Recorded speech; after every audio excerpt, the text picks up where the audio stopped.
Hey everybody, this is Super Mom. Super Dad and I were talking about something the other night, and I just kind of wanted to share it with everybody else. This is a different kind of video than what we typically do here on the channel. But before I get started, let's go ahead and get this stuff out of the way. If you like the videos that are on our channel, please like, share, subscribe, pass it on, hit that like bell. We just like to have fun together. Just to show people it's okay to play and be silly with your family. It's okay to bond. That's what we really kind of strive for as a family, and we were doing that before we came up with this channel. For those of you who have subscribed, thank you so much for being a subscriber, and share the word. So Super Dad and I were talking the other night. We've gotten wind of some people we know who are sadly getting a divorce, and I've met some girls here recently who are way younger than myself who are already on a second marriage, and it is shocking to me and to Super Dad that people are getting divorced at such a young age and getting married at such a young age on top of that. So that got me thinking, what makes our marriage different than other people that we know?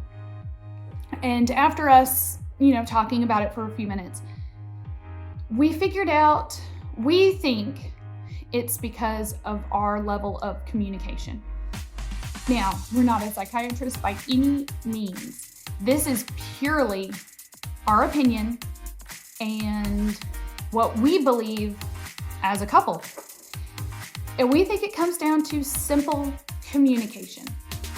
Now, when we were dating, of course, we didn't want to spend a minute away from each other. And we loved being together and all those wonderful, lovely feelings of when you meet somebody new and you're in love and life is wonderful. But as we realized that we were looking at each other as a possible forever partner, we seriously sat down and started communicating with one another and saying, what are you looking for? What are you wanting out of this? Who's being the majority breadwinner? Who's cleaning the house? Who's taking care of the kids? How many kids do you want? What kind of house? Are you a cat or a dog person? If this type of situation was on the table, how would you handle it? And we asked those kind of questions back and forth. They didn't come from a book. It wasn't anything anybody told us to do. It was something we just decided to do. As I was thinking about doing this video, I did a little bit of research just to make sure that my facts were straight. And of course, according to the good old internet, because everything is true that shows up on the internet, it says that about 50% of all marriages end in divorce. And that is really, really sad. 1 out of every 2 marriages, somebody's going to make it and somebody's not. The number one cause, again, according to the internet, is money troubles. And then number 2 I saw was a lack of communication. And then as the list, I found a top 20 list.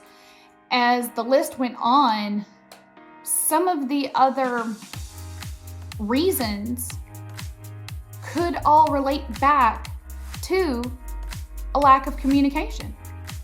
It was unrealistic expectations, not being prepared to be married in the first place, different parenting styles.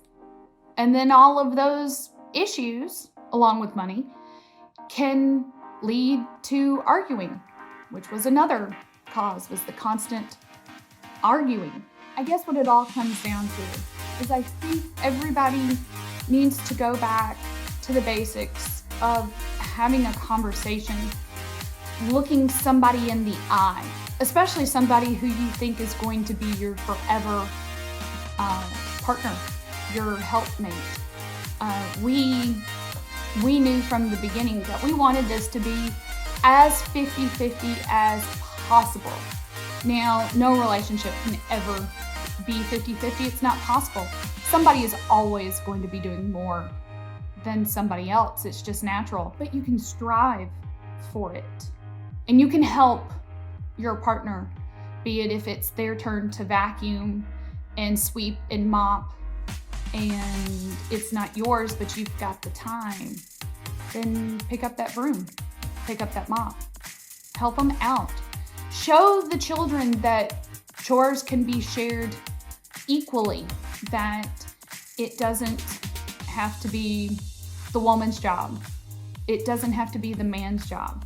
Both of you can share whatever task, whatever chore it is equally. And we have always tried to do that here in this house. Many a times have our boys seen their father vacuum the house for me, or watch him wash the dishes because I cooked dinner, so he's cleaning the kitchen. It's things like that. But those were all things that we decided on before we even said I do. And yes, I'm sure some of you are going to ask, well, but did they live together beforehand?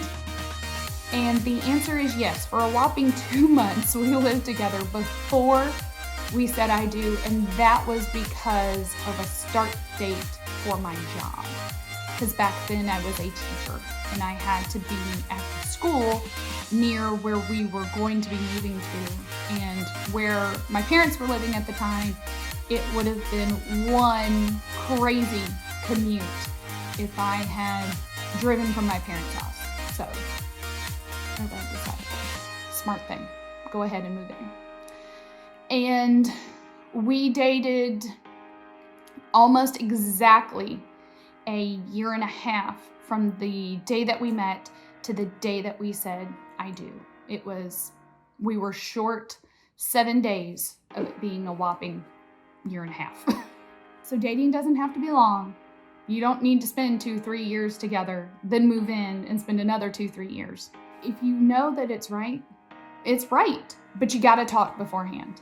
You can't just think that the gooey eyes and the I love you and the, not wanting to be away from each other is enough. Because to some degree that fades. And what you're left with is a partner and someone who understands you. But you don't get there if you don't talk first. And if you don't spread your cards out on the table, all these ridiculous games or trying to be perfect. We didn't do any of that. We just laid it all out on the table and said, this is me. Does this work for you? And in our case, it did. And we've been together for 15 years. Later this year, it'll be 16. Obviously, we feel like we are doing something right. And I hope this doesn't just fall on deaf ears or goes out into the cosmos for no one to see. But I hope it helps. Because that is my goal, is to try to help. Maybe if one other person learns how to really communicate, or I should say another couple really learns how to communicate, they won't end up in divorce. So, I hope you like this video. Remember, like, share, subscribe, hit that bell, and I will see you next time.